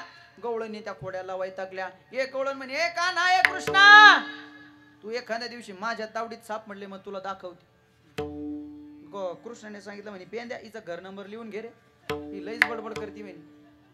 देवानं दुसऱ्या दिवशी हे बघा अंधार पडला. अंधार पडल्यानंतर देवानं लीला केली. काय लीला केली? देव त्या गवळणीच्या घरी गेले. गवळणीच्या घरी गेल्यानंतर गवळी आणि गवळण झोपलेले होते. झोपलेले असताना आता त्या काळात अशी गवळ्याची दाढी होती. दाढी त्या दाढीची आणि विणीची काय केली? कृष्णानं काय केली? गाठ बांधली. आणि पूर्वीच्या काळात महाराज गवळणी पहाटे उठायच्या. किती वाजता? 10:30ला. मग 4:30ला गवळणी उठायच्या आणि उठल्यानंतर मग त्या घुसळण करायच्या. घुसळण अशी वेळ 4:30ची वेळ झाली आणि त्या गवळणीला जाग आली. जाग आल्यानंतर ती गवळण उठून उभी राहिली आणि तिच्या विणीला झटका बसला. कोणाच्या? गवळणीच्या. गवळण म्हणे मालक वय गेलं पण सोया नाही आली तुम्हाला. गवळी म्हणतो वा वा माझी दाढी ओढीतीन मला म्हणती वय गेलं पण सोय नाही आली. तिनं माग वळून पाहिलं तर दाढीची विणीची काय बांधलेली होती? गाठ बांधलेली होती. गाठ आता कापण्याचा प्रयत्न केला, कापत नव्हती. जाळण्याचा प्रयत्न केला, जाळत नव्हती. तोडण्याचा प्रयत्न केला, तोडत नव्हती, तुटत नव्हती महाराज. कारण ती गाठ विधात्यानं बांधलेली होती, साधी बामणानं बांधलेली गाठ. ती जर सोडायची असेल तर 10-12 वर्ष कोर्टाच्या हेलपाट्या मारावं लागतं आपल्याला. मग आता ही देवानं मारलेली गाठ होती ती कशी सुटल? नैनम चंदंती शस्त्राणी नैनम दहती बाबक. जाळता जळेना, कापता कापेना, तुटता तुटेना. आणि देवानं दौंडी केली गावात. ऐका हो ऐका, आपल्या गावात सकाळी 7 वाजता एक सोंग निघणार आहे. म्हणजे सोंग. ही गवळण रोज पहाटे 4:30ला उठायची, घुसळण करायची. आज 6 वाजले तरी दार उघडत नाही. म्हणून दारातोंडी गर्दी जमा झाली. का दार उघडत नाही? आणि ऐका, त्या गवळणीला विचारलं म्हणे का ग तू त्या नंदाच्या पोराला काही म्हटली होती का? म्हणे कोणाला? त्या कृष्णाला. ती म्हणे हा थोडस बोलले होते म्हणे. असं? हा त्याचाच परिणाम म्हणे. मग आता त्या कृष्णाकडे गेल्याशिवाय ही गाठ सुटणार नाही. आणि आता कृष्णाकडे जायचं होतं पण गोविंद महाराज घडला असं सरपंच साहेब. गवळण होती आमच्या बाबांनी एवढी, आणि गवळी होता म्हणजे असं. गवळण 7 फूट आणि गवळी 3.5 फूट अशी त्यांची. आता ते भेटत नसल्यामुळं करून घ्यावं लागलं. आणि आता बाहेर निघाल्यानंतर सगळे गोपाळ, सगळे सवंगडी त्यांच्या माग. ते सोंग निघालं बघा. गवळण गरगर गिरक्या मारी, गवळी दाढी वर धरी. गवळण गिरक्या मारायची, गवळी दाढी घेऊन वर चालायचा. एकटा असला तर असा रुबाबात चालायचा. पण मात्र आज अशी दाढी नासा चालला गवळी. कोणा माग? बायको माग. ती तेव्हापासूनच चालत आलेलं आहे. कोणा माग जायचं? एका जणाला विचारलं नाना मी, म्हणलं का हो? त्याच्या घरात गेलो मी. म्हणलं तुमच्या घराची पूर्व दिशा कोणती? त्यानं त्याच्या बायकोला बोट केलं. तो म्हणे ही सांगेल ती पूर्व दिशा. कारण आता लय अवघड झालं महाराज. एक जण म्हणे मला, म्हणे महाराज आपली बायको लय भोळी. म्हणलं येड्या, बायको भोळी नसती. तू म्हणशील तुला काय अनुभव आहे? आपल्याला काही जास्त अनुभव नाही, पण हे लोकांचे पाहून सांगतो, दुसरं काही नाही. तो म्हणे महाराज आपली बायको लय भोळी. तो म्हणे त्याला म्हणलं तुला परीक्षा घ्यायची का? घरी जायचं, एक काम करायचं. म्हणलं घरी गेल्यानंतर शेजारच्या बाईचं वर्णन करायचं. तो म्हणे तुम्ही चला माझ्यासोबत. आता त्याला फुल कॉन्फिडन्स, मला घेऊन गेला त्याच्यासोबत. घरी गेल्यानंतर त्याला म्हणलं कर शेजारच्या बाईचं वर्णन चालू. त्यानं वर्णन चालू केलं. काय त्या शेजारच्या मनीषाच्या हाताला चव, काय त्या शेजारच्या काकूच्या हाताला चव. महाराज ती जशी किचन मधून आली, तिनं माग पुढं नाही पाहिलं, खाट त्याच्या कानाखाली ठेवून दिली, अशीच ठेवली. त्याला म्हटलं का रे तुझी बायको लईच भोळी. त्याचा अपमान झाला सरपंच माझ्या पुढं. तो तिच्या पुढचा होता. तो म्हणे का गा खरंच मारली का चेष्टात मारली? ती म्हणे खरंच मारली. तो म्हणे हा आपल्याला चेष्टा जमत नाही. नाही आलं ध्यानात, उद्या नका येऊ. विठाला विठाला. आता 4G जमाना गेला ना. आता जमाना 5Gचा आला. बरोबर आहे. 4Gची कुठं मुठं रेंज जाती. 4Gचं बरं आहे अजून, पण आता जमाना 5Gचा आला. जे रेंज मध्ये राहतील त्यांना समजल. तसं इथं आले होतं रेंजच नाही म्हणा डोंगरावर. चला 5Gचा जमाना. एक मुलगी बसमध्ये प्रवास करत होती. हा बसा बसा बसा खाली बसा. हा बसून घ्या. एक मुलगी बसमध्ये प्रवास करत होती. माझ्याकडे लक्ष द्या. 5G सांगतोय तुम्हाला. 5G बसमध्ये प्रवास करत होती. तिचं असं इंस्टाग्राम पाहायचं चालू होतं. रील्स बघत होती ती. आणि बघता बघता कंडक्टर तिच्या जवळ आले. तिला म्हणे ताई अगं हा तुझा मोबाईल तुझ्या आयुष्यात खूप पुढे घेऊन जाईल. ती म्हणे का हो काका असं का बोलले? कंडक्टर म्हणे अगं बाई तुझं गाव जाऊन 2 तास झाले, अजून किती पुढे जायचंय? आलं ध्यानात? नाही आलं. कीर्तन झाले जेवून जा. मग काय आता विठाला असे 5Gचे विनोद कितीतरी सांगते तिला आम्हाला समाधान महाराज. त्या कोरोनाच्या काळात काय झालं आमच्या इथं रामदेव महाराज एका पाटलाच्या सुनाला कोरोना झाला. आमच्या शेजारच्या म्हातारीला म्हणलं आई अगं त्या पाटलाच सुनाला कोरोना झाला. म्हातारी म्हणे भाऊ बिचारीच्या लग्नाला 10 वर्ष झाली होती अजून काहीच नव्हतं. हा नाही आलं त्यानं कोरोना का होईना. वा वा विठाला. ऐका काय चालू होतं आपलं कीर्तन. हा कृष्ण परमात्म्याने गाठ बांधली. खऱ्या अर्थानं नंदबाबाच्या वाड्यामध्ये गेल्यानंतर देवानं नुसतं डोळ्यानं पाहिलं ते ती गाठ सुटून गेली. अशा देवानं अनेक प्रकारच्या खोड्या केल्या. लई खोड्या केल्या महाराज. आता काल्याचं कीर्तन करायचं म्हणजे त्याला वेळही तसाच लागतो.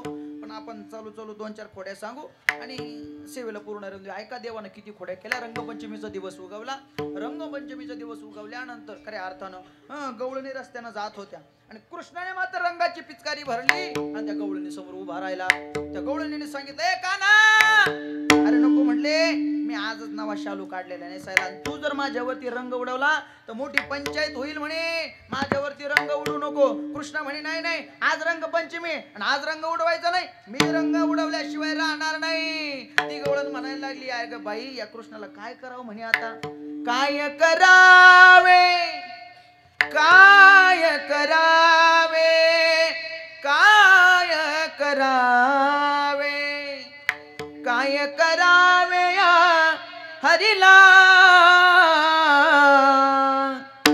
शालू माझा रंगाने भिजला शालू माझा रंगाने भिजला शालू माझा रंगाने भिजला शालू माझा रंगाने भिजला शालू माझा रंगाने भिजला शालू माझा रंगाने भिजला. ही गवळण कृष्णाला म्हणायला लागले अरे काना मी आजच नवा काढलाय नेसण्याकरता रंग माझ्यावरती उडू नको. आजच मी हा नवा काढिला आजच मी नवा काढिला आजच मी हा नवा काढिला आजच मी हा नवा काढिला. हवसेने हो किती हवसेने हो किती हवसेने नेसायला शालू माझा माझा रंगाने भिजला शालू माझा रंगाने भिजला शालू माझा रंगाने भिजला शालू माझा रंगाने भिजला शालू माझा रंगाने भिजला शालू माझा रंगाने भिजला.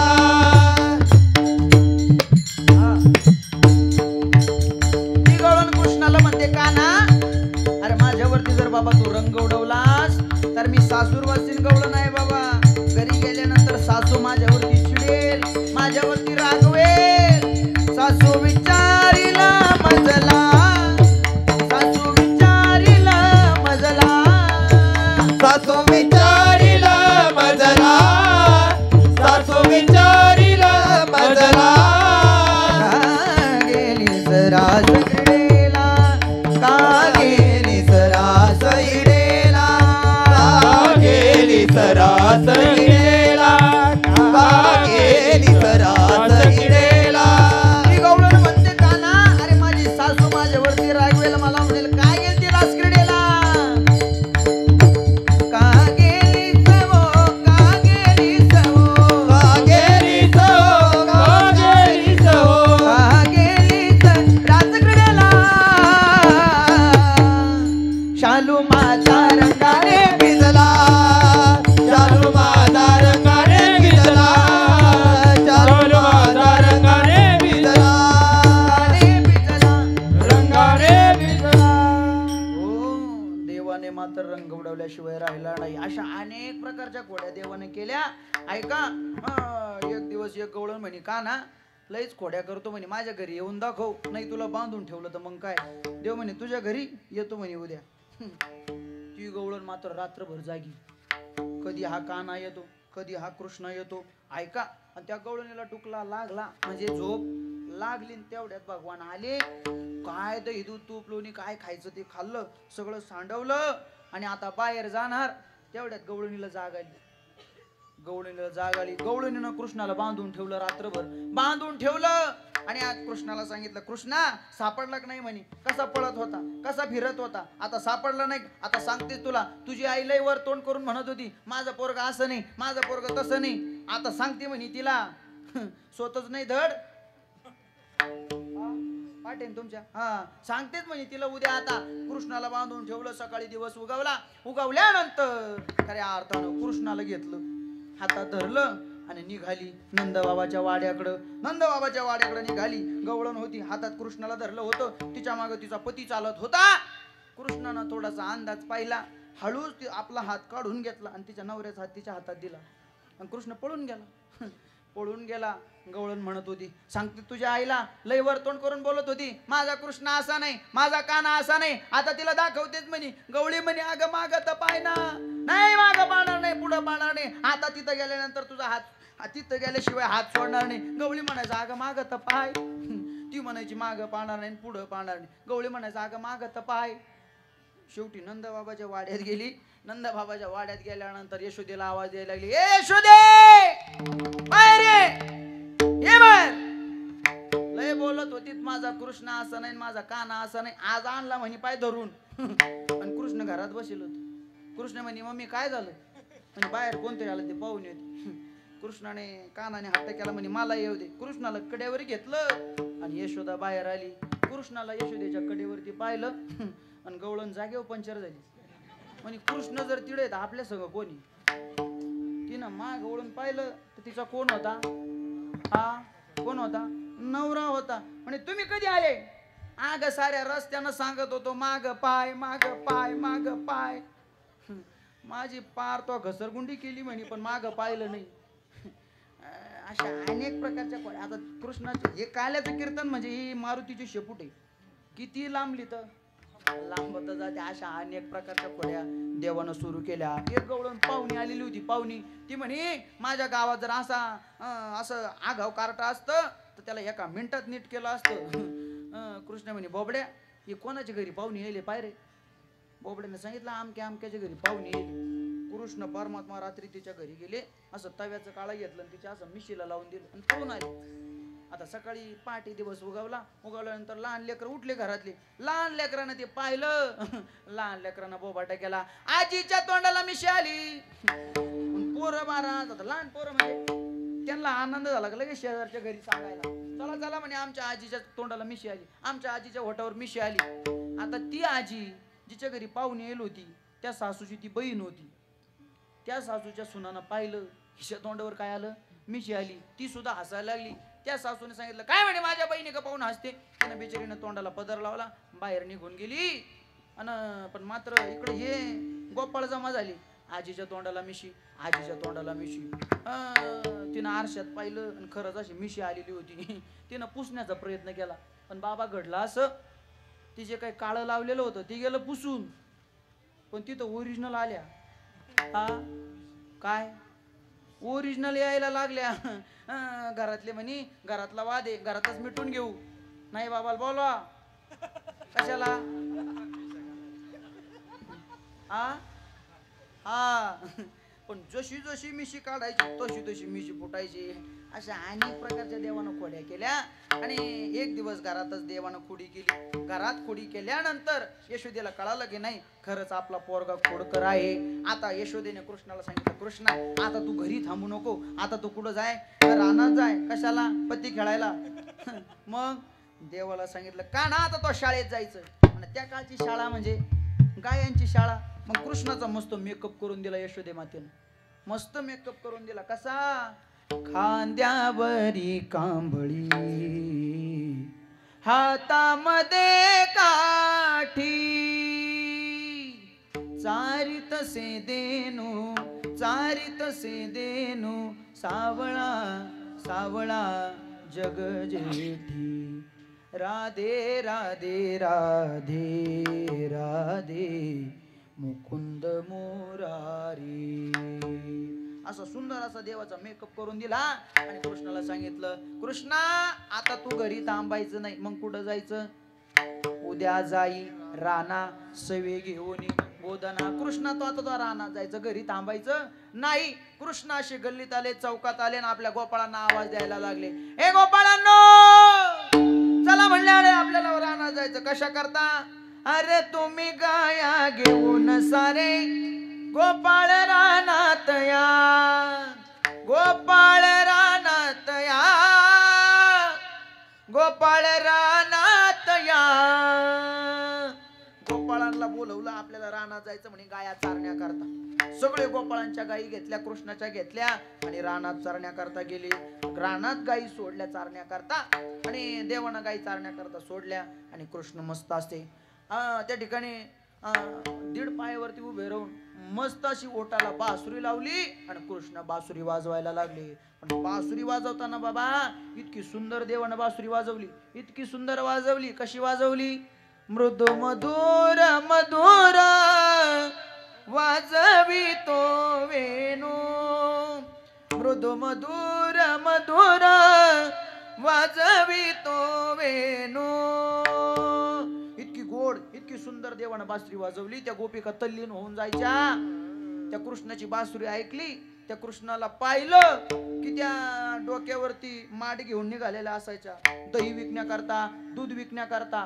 पण दही विकायचं सोडून, दूध विकायचं सोडून, दही घ्या दूध घ्या असं म्हणायचं सोडून त्या गवळीने म्हणायला लागल्या गोविंद घ्या कोणी दामोदरू घ्या गे. दही घ्या दूध घ्या तूप घ्या असं नाही, गोविंद घ्या कुणी दामोदर घ्या. इतकी सुंदर देवानं बासरी वाजवली. नुसती बासरीच नाही वाजवली, रानात जाऊन अजून एक काम केलं देवानं. खऱ्या अर्थाने हे बघा खेळ खेळायला लागले. देव खेळ खेळत असताना किती प्रकारचे खेळ खेळले. हमामा पोरे हमामा, हमामा पोरे हमामा, हमामा पोरे हमामा, हमामा पोरे हमामा. घुमरी वाजे गमामा, घुमरी वाजे गमामा, घुमरी वाजे गमामा, घुमरी वाजे गमामा. हमामा पोरे हमामा, हमामा पोरे हमामा, हमामा पोरे हमामा, हमामा पोरे हमामा. अबक दुबक पोरा त्रिगुण खेळ मांडू, अबक दुबक तिबक पोरा त्रिगुण खेळ मांडू. अबक दुबक पोरा त्रिगुण खेळ मांडू. अबक दुबक तिबक पोरा त्रिगुण खेळ मांडू. खेळ विट्टी दांडू पोरा, खेळ विट्टी दांडू, खेळ विटी दांडू पोरा, खेळ विटी दांडू. अब दुबक तिबक, अबक दुबक पोरा त्रिगुण खेळ मांडू. अबक दुबक तिबक पोरा त्रिगुण खेळ मांडू.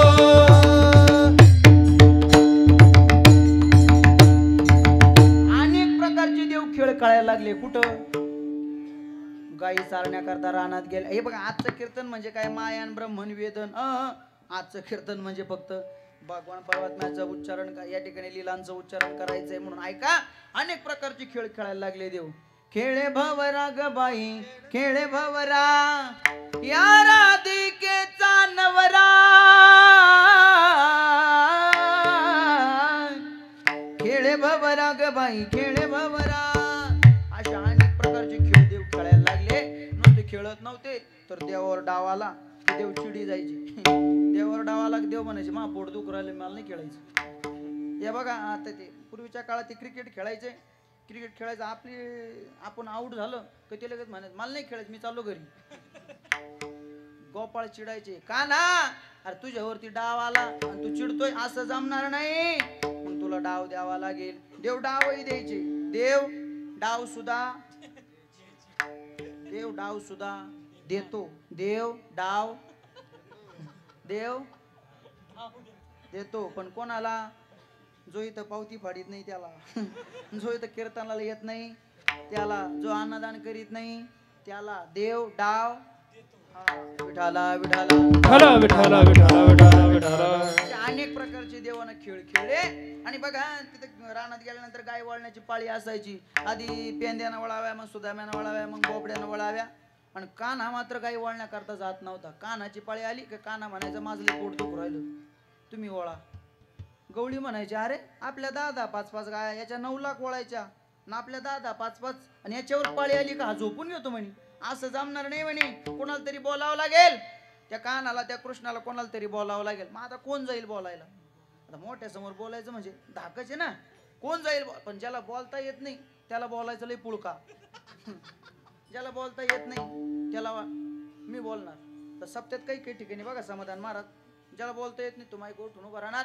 आज या ठिकाणी या तारंगेश्वराच्या मंदिरात हरिभक्तीपरायण उद्धव महाराज पवार यांचं काल्याचं सुंदर कीर्तन झालं. खूप गोड कीर्तन महाराजांनी केलं. त्याबद्दल आपल्या दरोडी गावच्या वतीनं समस्त ग्रामस्थांच्या वतीनं महाराजांनी खूप गोड कीर्तन केल्याबद्दल महाराजांना भावपूर्ण श्रद्धांजली. बोलण्याकरता महाराज 2-3 गोष्टी अवगत लागतात. त्या ठिकाणी शब्दाचं दारिद्र्य नसलं पाहिजे. समय सूचकता माणसाकडे असली पाहिजे. मग आता देव कृष्णासमोर कोण बोलायला जाणार. बॉबल्या म्हणे मी जातो. बॉबड्या म्हणे मी जातो. गोपाळांना वाटलं बरं आहे म्हणे यालाच जाऊ द्या. काही काही ठिकाणी लोकांना येड्यालाच पुढं करावं लागत. तसं बॉबड्याला पुढं केलं. बॉबड्या म्हणे ए काना ए कुतना. कोण होता बॉबड्या. ए कुतना. बॉबड्या कृष्ण म्हणे काय म्हणतो रे बॉबड्या. मग त्या बॉबड्यानं म्हणायला सुरुवात केली अरे काना आमच्या 4-4 5-5 गाई म्हणे. तुझ्या किती 9-10 गाई 9 लांब वळायला येतो. आम्ही वळणार. काना थांबाल आपल्या गाई आम्ही घालाशी जातो बाई. थांबाल आपल्या गाई आम्ही घालाशी जातो बाई. कुठना थांबाल आपल्या गाई आम्ही घालाशी जातो बाई.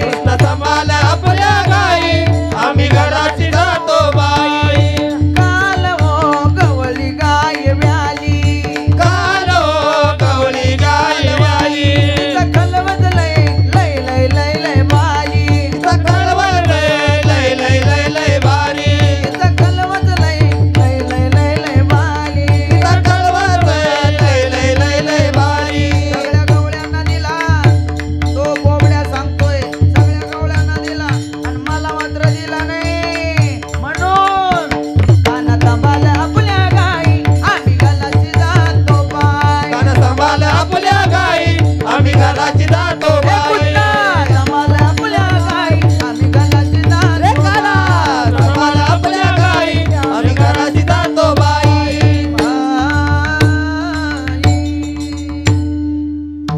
त्या बोबड्यानं सांगितलं का ना कृष्णा तुझ्या गाई आम्ही वळणार नाही आम्ही चालू घरी. कृष्ण म्हणी बोबड्या तू काय म्हणला मला काहीच कळलं नाही. मग सगळे गोपाळ एकत्र आले. गोपाळांनी सांगितलं कानोबा कानोबा निवडी आपोली गोधने. ए कानोबा निवडी आपोली गोधने. कानोबा तुझ्या गाई निवड आणि बाजूला निघ. देव म्हणे अरे मी तुमच्या करता वैकुंठ सोडलं. मी तुमच्या करता इथे एवढं सुख होतं ते सोडलं आणि इथं आलं आणि तुम्ही मला बाजूला काढतात. देवाने सांगितलं मला तुमच्यातच राहू द्या. कारण त्या गोकुळामध्ये जो काही आनंद होता तो परमानंद दुसरीकडे भेटणार नव्हता. महाराज ते खेळ खेळताना ते गाया वळताना जगद्गुरु तुकोबाराय तिथं होते. जगद्गुरु तुकोबाराय हसत होते. जगद्गुरु तुकोबाराय हसत होते हे देवानं पाहिलं. जगद्गुरु तुकोबाराय नाचत होते खेळ खेळत होते. जगद्गुरु तुकोबारायला देवाने बोलवलं. देवाने विचारलं महाराज तुम्ही हसताय नाचताय खेळ खेळताय याचं कारण काय. जगद्गुरु तुकोबारायने सांगितलं देवा अरे आमच्या जीवनामध्ये जे आम्ही पाहिलं सुद्धा नव्हतं ते सुख आम्हाला इथं अनुभवायला मिळालं. अभंगाचं दुसरं जग नाही देखी लेते मिळे. नाही देखी लेते मिळे. नाही देखिले ते मिळे. नाही देखिले ते मिळे. भोगा सुखाचे सोहळे. भोगा सुखाचे सोहळे. नाही देखिले ते मिळे. नाही देखिले ते मिळे. देखिले ते मिळे. देखिले ते. जगद्गुरु तुकोबाराय देवाला सांगतात देवा आम्हाला जे आम्ही अनुभवलं नाही जे पाहिलं नाही ते तुझ्या संगतीत आम्हाला मिळालं. नाही देखील ते मिळे भोग सुखाचे सोहळे. महाराज असं काय भेटलं होतं मला आमच्या संगतीत. जगद्गुरु तुकोबाराय सांगतात देवा आमच्या घरी लागल तेवढे पुरे कशाचे घरी ताकाचे सरोवर. पण देवा आम्हाला इथं काय भेटलं इथे नवनीताचे पूर. असा आनंद जगद्गुरु तुकोबाराने त्या गोपाळांसमवेत त्या ठिकाणी त्या यमुनेच्या काठावरती घेतला. आणि कृष्णाने आपलं गोपाळांनी देवाला सांगितलं का ना कृष्णा अरे म्हणे खेळ खेळू गाई वळल्या आता भुका लागल्या म्हणे आपल्याला. मग म्हणे काय करायचं? खांदी भार पोटी भूक काय खेळा याचे सुख. खांदी भार पोटी भूक काय खेळा याचे सुख. आता तो जर कीर्तन वाढवलं तर लई मोठी होईल चूक. त्याच्यामुळे आपण सुद्धा आपल्या आटोपण्याच्या दिशेनेच घेऊ. कसं आहे महाराज, दुसऱ्याच्या वेळेत अतिक्रमण करणं म्हणजे अवघड गोष्ट राहते. एक ठिकाणी काय झालं, सरपंच साहेब 7-9 कीर्तन होतं असं सायंकाळचं. 9:30 वाजले. एक म्हातारा उठलं ना असं काय ठिकाणी हिंडायला लागलं मंडपात. म्हणलं बाबा काय झालं? बाबा म्हणतो तो चाल दे. दुसऱ्यांदा म्हणलं बाबा काय झालं?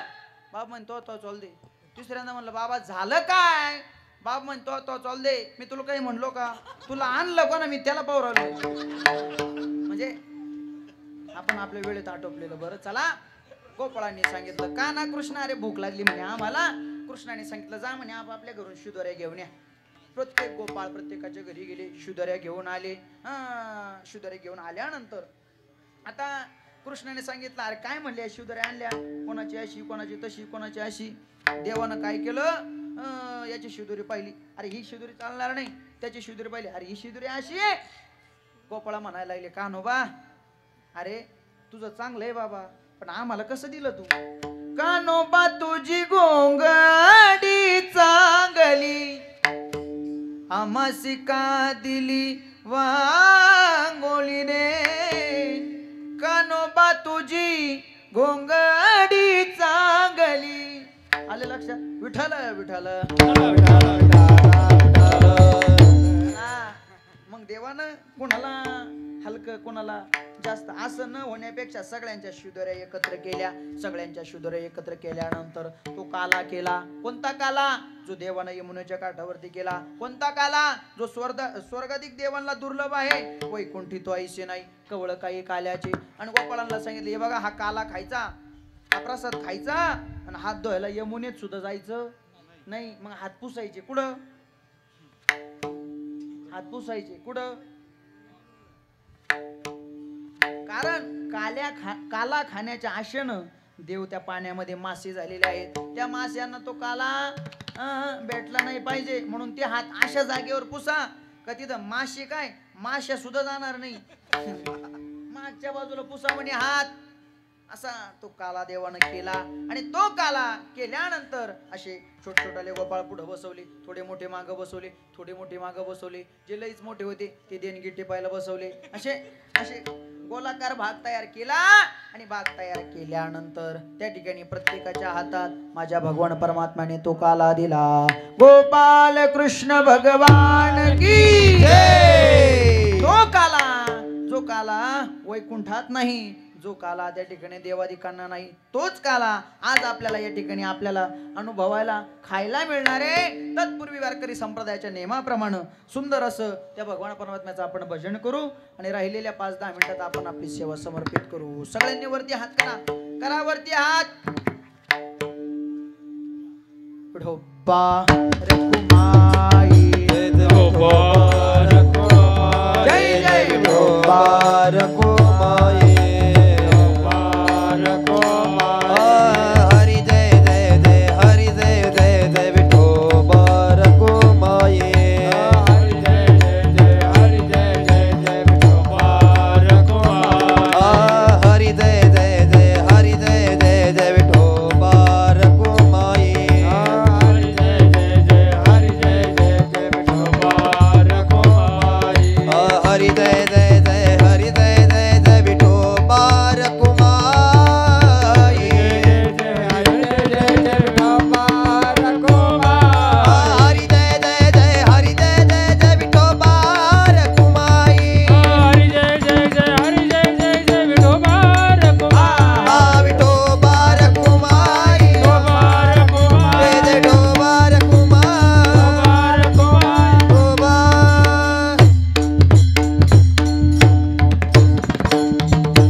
तुम्हाला एवढं सुख भेटलं, तुम्हाला एवढा आनंद भेटला महाराज.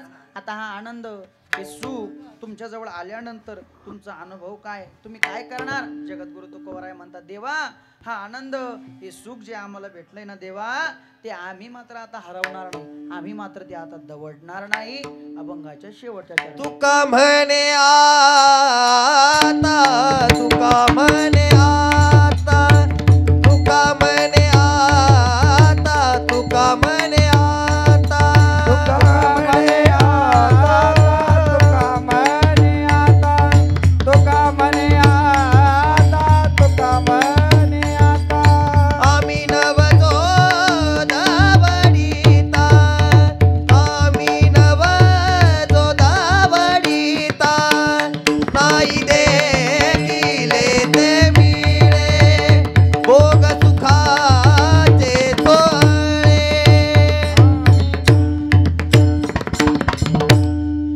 का या ठिकाणी काल्याचं कीर्तन करायचं म्हणजे त्याला वेळ तशी 4-5 तासाची पाहिजे, म्हणजे मग मोकळं कीर्तन करता येतं. म्हणून चला, आपल्याकडे तेवढी वेळ काही शिल्लक नाही, म्हणून धावत्या वेळात अभंगाचा भावार्थ तुमच्या समोर मांडण्याचा प्रयत्न केला. सगळंच काही बरोबर असेल असं नाही, पण सगळं चुकीचं असेल असं सुद्धा नाही, म्हणून माझ्या बुद्धीनुसार तुमच्या समोर मांडण्याचा मी प्रयत्न केला. हे बघा, जे बरोबर असेल ते आईवडिलांची कृपा, माऊली ज्ञानोबारायांचा आशीर्वाद, जे चुकीचं असेल ती माझ्या बुद्धीचे जो समजून माझं मला परत करा. मी ते पदरात घेतो, घाटाच्या खाली उतरल्यानंतर इरच झटकेतो, घरी नेऊन काय करू.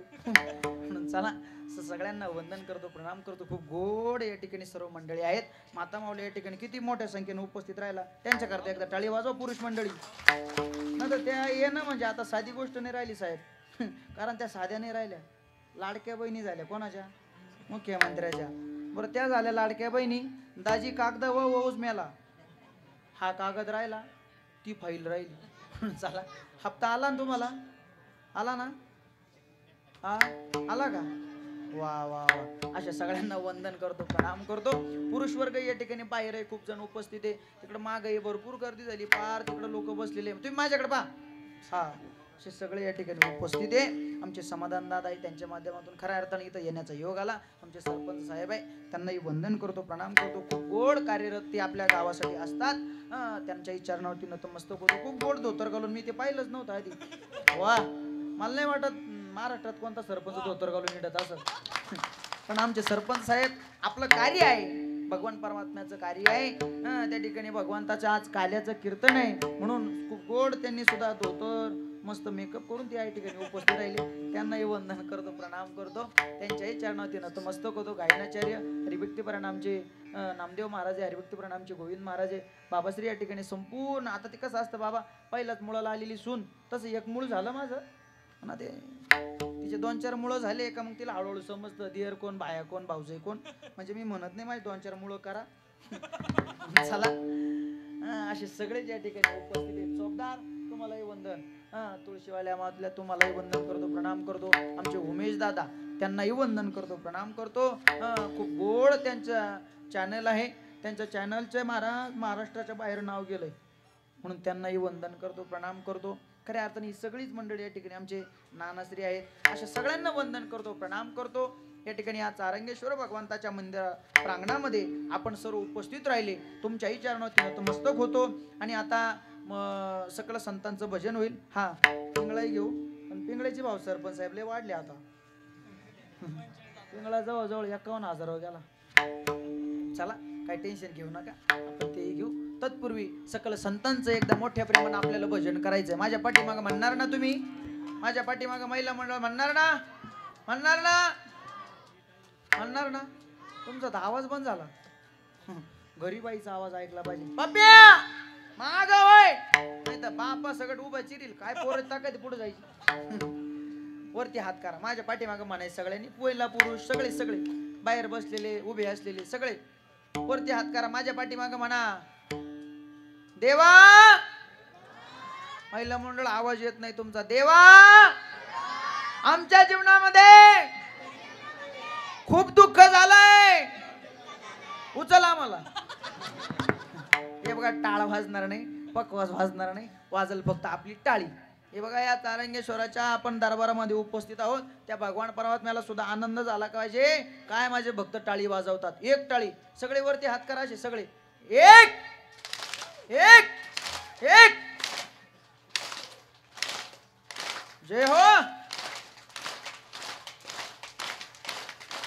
निवृत्ती ज्ञानदेव सोपण मुक्ताबाई एकनाथ नामदेव तुकाराम. निवृत्ती ज्ञानदेव सोपन मुक्ताबाई एकनाथ नामदेव तुकाराम. एकनाथ नामदेव तुकाराम. एकनाथ नामदेव तुकाराम. एकनाथ नामदेव तुकाराम. एकनाथ नामदेव तुकाराम.